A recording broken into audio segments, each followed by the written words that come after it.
Graças e paz, amados, passando aqui mais uma vez para fazer a nossa gravação do vídeo de domingo às 15 horas ali no YouTube e às 16 horas no Facebook, no Instagram e no WhatsApp.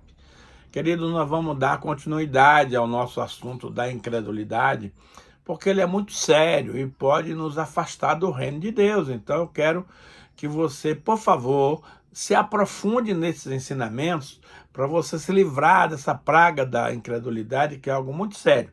Mas antes de gravar o vídeo, eu quero fazer uma oração, pedindo a unção de Deus sobre a minha vida e sobre os meus ouvintes, para que esse vídeo não seja apenas um vídeo, mas algo poderoso que poderá transformar as vidas daqueles que nos assistem. Senhor, eu quero te agradecer pelo privilégio que você me concede de pregar a tua palavra para o teu povo, para a tua igreja. Senhor, eu sei que de mim mesmo eu não tenho nada, mas eu quero pedir agora que o Senhor derrame sobre mim a unção do Espírito Santo, para que esse vídeo seja poderoso para influenciar, para transformar, para abençoar as vidas que vão nos assistir.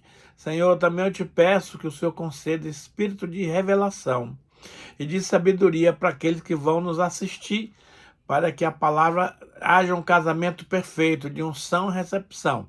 Muito obrigado, Senhor.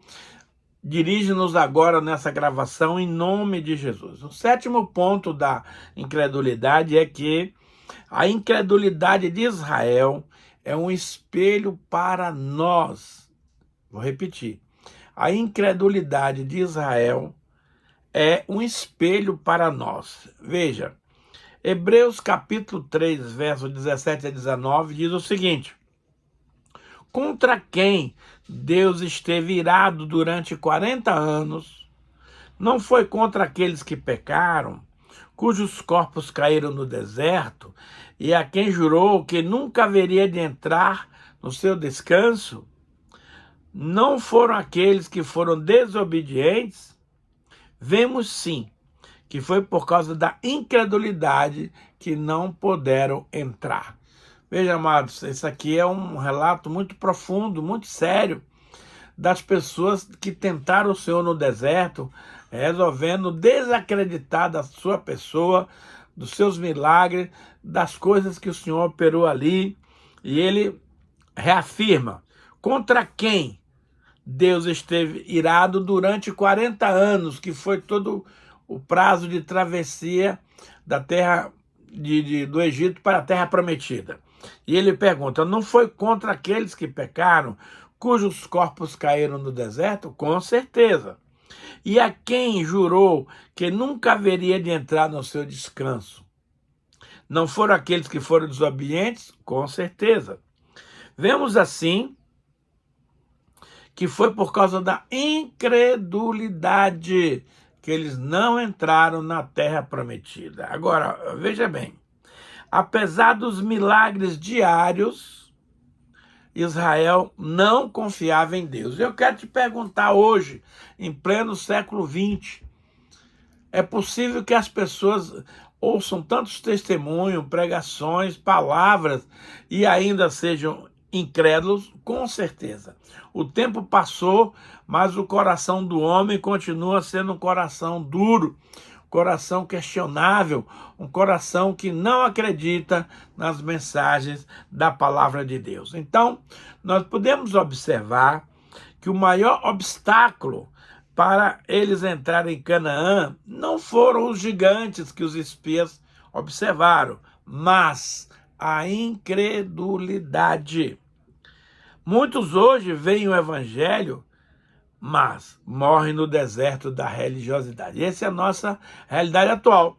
Muitos hoje veem o evangelho aplicado na internet, na TV, no rádio, nas mídias, nas redes sociais, na rua, mas mesmo assim vão morrer no deserto da incredulidade. Veja, Números 14, 21 a 23 diz o seguinte, olha só: no entanto, tão certo como eu vivo e tão certo como a glória do Senhor enche toda a terra, nenhum dos que viram a minha glória e os sinais milagrosos que realizei no Egito e no deserto, e me puseram à prova, e me desobedeceram 10 vezes. Nenhum deles chegará a ver a terra que eu prometi sob juramento aos seus antepassados. Ninguém que me tratou com desprezo haverá. Querido, não dá para brincar com Deus. Deus é um Deus santo, é um Deus poderoso, mas ele é um Deus de justiça. Ele não admite que eu e você sejamos capazes de duvidar do seu caráter, da sua bondade, da sua natureza santa, dos seus propósitos altos para com os homens e mulheres que existem no planeta Terra. Então nós vemos aqui uma reafirmação do Senhor dizendo: tão certo como eu vivo e tão certo como a glória do Senhor enche toda a terra, nenhum dos que viram a minha glória e os sinais miraculosos que realizei no Egito e no deserto, mas me puseram à prova e me desobedeceram 10 vezes. Gente, a paciência de Deus é uma coisa inexplicável. Nós, seres humanos, na primeira, segunda, terceira tentativa, a gente já explode, já fecha o tempo, pois Deus esperou 10 vezes a desobediência daquele povo no deserto. Então, ele enfatiza claramente: nenhum deles chegará a ver a terra que prometi, sob juramento aos seus antepassados. Ninguém que me tratou com desprezo haverá. Então eles achavam que, pelas dificuldades que estavam passando na caminhada, e apesar da solução de Deus para cada problema, eles entendiam que não iam conseguir chegar ao seu destino. Pois bem, os adultos que duvidaram morreram no deserto. Mas a boa notícia é que as crianças que vieram do Egito e que nasceram no próprio deserto completou o número daqueles que morreram.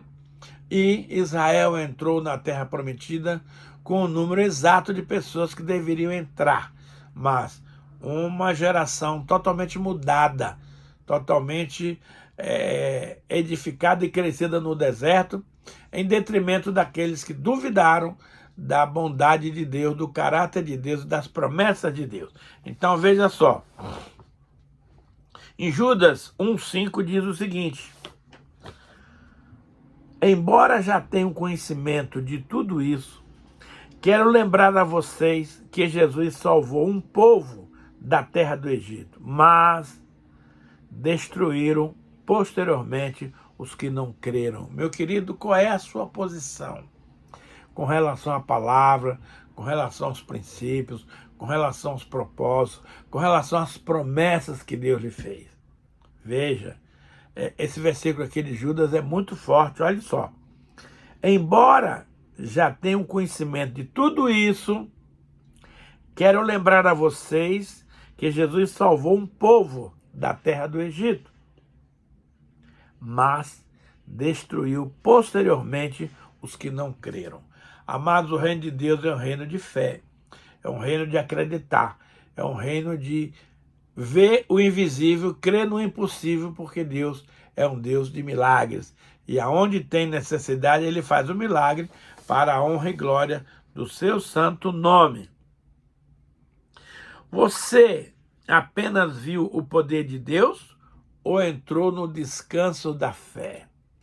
Gente, nada há mais complicado do que você viver cansado, estafado,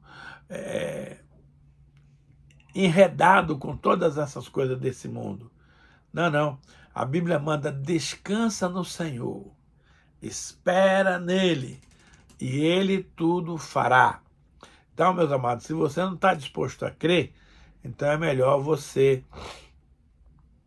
abrir mão de tudo que Deus prometeu, porque só vai entrar no descanso os que creram.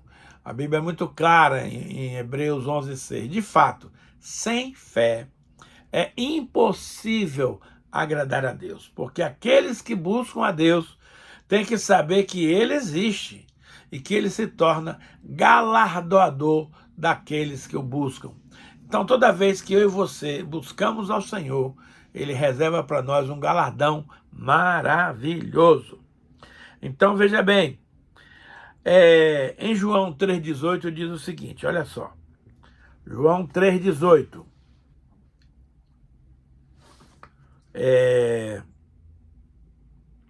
Quem nele crê em Jesus Cristo não é condenado. Mas quem não crê já está condenado. Não será condenado, já está. Então o negócio aqui é presente. Quem nele crê não será condenado, mas quem não crê já está condenado. Por que não crerem no nome do Filho unigênito do Senhor? Então a coisa, meus amados, é muito séria. A incredulidade é o pecado que mantém o homem debaixo da ira de Deus. Veja, em João 3,36 diz assim: quem crê no Filho tem a vida.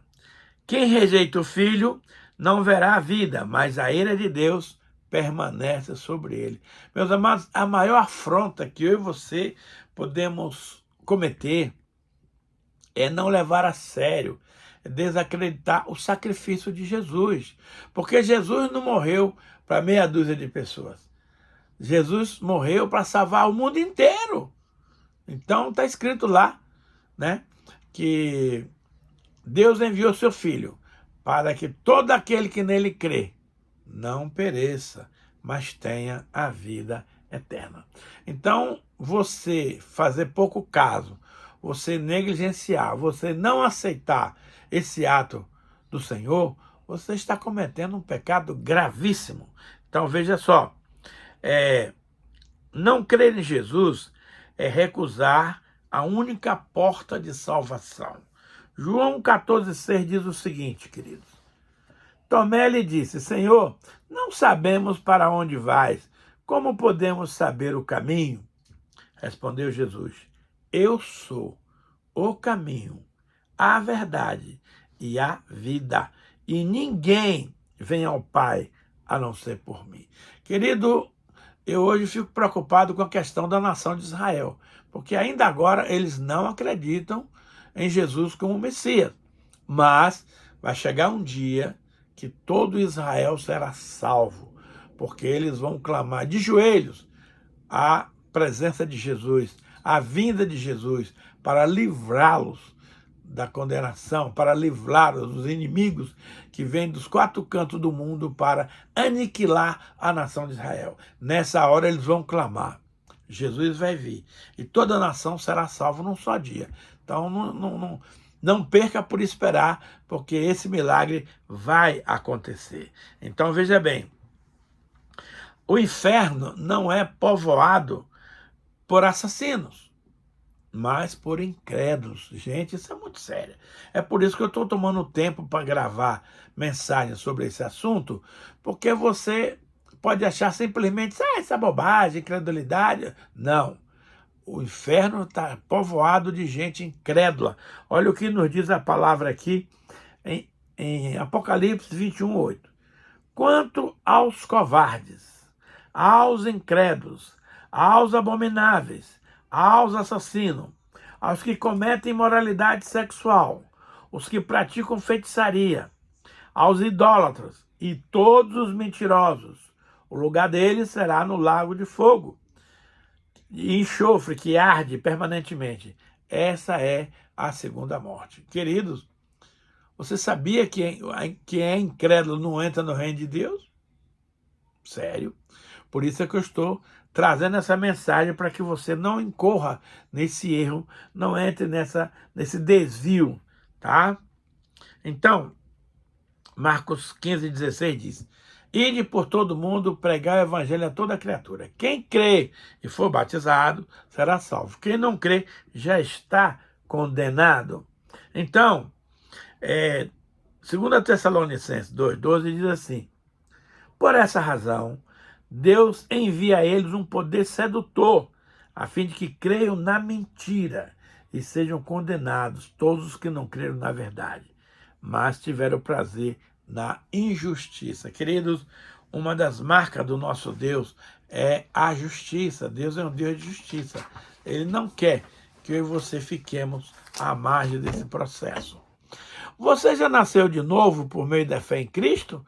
Ou você é apenas um frequentador de igreja? Amados, essa é forte, tá? Então você não pode ser apenas um frequentador, você tem que ser uma pessoa realmente comprometida com as coisas do Senhor. Veja, Jesus Cristo é a cura para a incredulidade. Olha só, Marcos 9, 24 diz assim: imediatamente o pai do menino exclamou: creio, ajuda-me a vencer a minha incredulidade. Em outras traduções, ajuda-me a vencer a minha falta de fé. Então, queridos, nós precisamos fazer a oração do pai do menino possesso, que pediu com uma oração de sinceridade: ajuda-me, Jesus, na minha falta de fé. A fé, na verdade, é um dom de Deus, porque ele deu esse dom, mas ele precisa ser desenvolvido, acrescentado. Em Romanos 12, 3 diz que Deus concedeu a cada pessoa uma unidade de fé, uma porção. Só que você não pode ficar só nessa parte. Você tem que desenvolver o seu crescimento para que essa fé se desenvolva. Ele disse que se nós tivermos fé como um grão de mostarda, faremos grandes coisas, grandes proezas no reino de Deus. Jesus não rejeita o contrito de coração, mesmo que ele seja fraco. Olha o que está escrito aqui. Não quebrará o caniço ferido, nem apagará o pavio fumegante. Com fidelidade fará justiça. Não mostrará fraqueza, nem deixará ferir, até que se estabeleça a justiça na terra, na lei deles e nas ilhas porão da sua esperança. Então, nós precisamos realmente acreditar nas coisas. A fé também precisa ser cultivada. Em 2 Pedro 1, 5 a 7 diz assim: por essa razão, empenhe-se para acrescentar à sua fé a virtude. A virtude, acrescentar o conhecimento. Ao conhecimento, acrescentar o domínio próprio. Ao domínio próprio, a perseverança. A perseverança, a piedade, a fraternidade, e a fraternidade, o amor. Então, nós precisamos, queridos, desenvolver esta fé que Deus colocou no nosso coração para alcançarmos objetivos maiores. Deus tem propósito na sua vida e na minha, que nós só vamos alcançar na medida em que nós desenvolvemos a nossa fé. Por isso que em Romanos 12, 2 diz assim: não vos conformeis com este século, com esse mundo, mas transformai-vos pela renovação da vossa mente, do vosso entendimento, para que experimenteis qual seja a boa, agradável e perfeita vontade de Deus. O ser humano é um ser em constante mutação, em constante transformação, e nós precisamos, amados, estar abertos, estarmos cientes, estarmos conscientes dessas mudanças que são essenciais para a nossa vida, sem as quais dessas mudanças nós não entraremos no reino de Deus. Amado, o mundo está chegando ao seu fim, as coisas estão se afunilando e agora, mais do que nunca, nós precisamos desenvolver a nossa fé segundo as coisas que Deus tem nos recomendado. Hebreus 12, 2 diz que Jesus é o autor e consumador da nossa fé. Olha só o que a Bíblia diz. Portanto, também nós, uma vez que estamos rodeados por tão grande número de testemunhos, livremo-nos de tudo que nos atrapalha e do pecado que nos envolve. Corramos com perseverança a corrida proposta para nós, tendo os olhos fixos em Jesus, que é o autor e consumador da nossa fé. Ele, pela glória que lhe fora proposta, suportou a cruz ao desprezar a vergonha e assentou-se à direita do Senhor no trono de glória do nosso Deus. Então, meus amados, veja só, é preciso nós olharmos para Jesus. O apóstolo Pedro estava num dia num barco, numa grande tempestade, de madrugada, ali por volta das 4 da manhã, E de repente eles olham para o mar e vê alguém andando sobre as águas. Nossa, ficaram aterrorizados, ficaram nervosos, com medo. E o Senhor falou, calma pessoal, sou eu, não se perturbe, não fiquem apavorados. E Pedrão, que não era bobo nem nada, falou, Senhor, se és tu mesmo, manda que eu ande sobre as águas. Pedro é um cara ousado, foi o único ser humano que andou sobre as águas. E Jesus falou, vem Pedro. E Pedro tirou o pé do barco onde ele estava seguro e pôs sobre as águas e começou a andar. Mas aí ele cometeu um erro. Mesmo andando sobre as águas, ele sentia o frio, as ondas, todo o barulho do mar. E aí, meus amados, ele tirou os olhos de Jesus e olhou para as circunstâncias. Sabe o que aconteceu? Pedrão afundou. Mas ainda bem que Jesus estava por perto, que ele clamou, Senhor, salva-me! O Senhor foi lá, pegou ele pela mão, puxou para cima e disse, homem, por que duvidastes? Então nós não podemos, amado, de maneira alguma, duvidar da pessoa maravilhosa de Jesus, que ele é o autor da nossa fé. Mas nós precisamos desenvolver essa fé para alcançar os altos propósitos que o Senhor tem para nós. Em Lucas 17:5, diz o seguinte, se pecar contra você 7 vezes ao dia e 7 vezes voltar e você disser, estou arrependido, perdoe-lhe. Os apóstolos disseram, Senhor, aumenta a nossa fé, porque nós não chegamos nesse nível aí de perdoar quem nos ofende várias vezes. Mas veja, eu quero trazer uma dica para você. Não peça para o Senhor aumentar a sua fé, porque aí ele vai mandar tribulações, ele vai mandar problemas, ele vai mandar dificuldades, para que você possa exercitar a sua fé. Pelo contrário, lá em Romanos 10:17 diz assim, a fé vem pelo ouvir, e ouvir a palavra de Deus. Você quer aumentar a sua fé? Eu quero. Então ouça ministrações, participe da célula, dos cultos, das vigílias, da meditação bíblica. Na medida em que você enche o seu coração da palavra de Deus, a sua fé é aumentada e você consegue galgar novos projetos, novos alvos, novos planos que Deus tem para você. Então, não peça simplesmente para o Senhor aumentar a tua fé, como os apóstolos pediram, porque ele vai aumentar sim.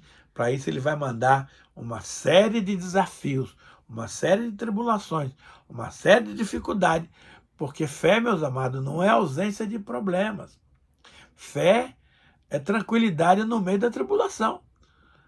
A tribulação vem, né? Por isso que Tiago diz, tende por motivo de grande alegria o passardes por várias provações. Por quê?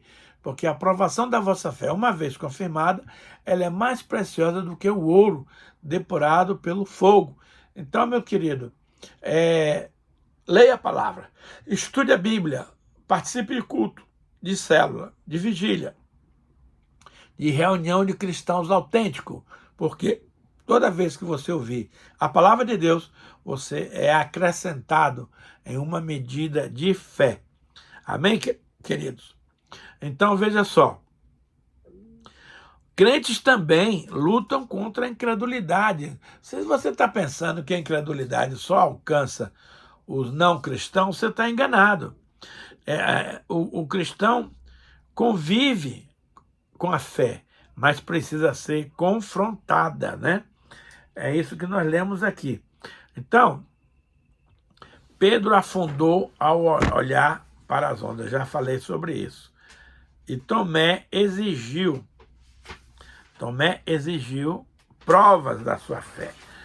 Mas todo mundo gosta de criticar Tomé, dizendo que ele é o rei da incredulidade. Eu quero te dizer que não é bem assim, não. Porque os 11 discípulos, aliás, 11, porque nessa altura Judas já tinha se enforcado, duvidaram quando disseram para eles que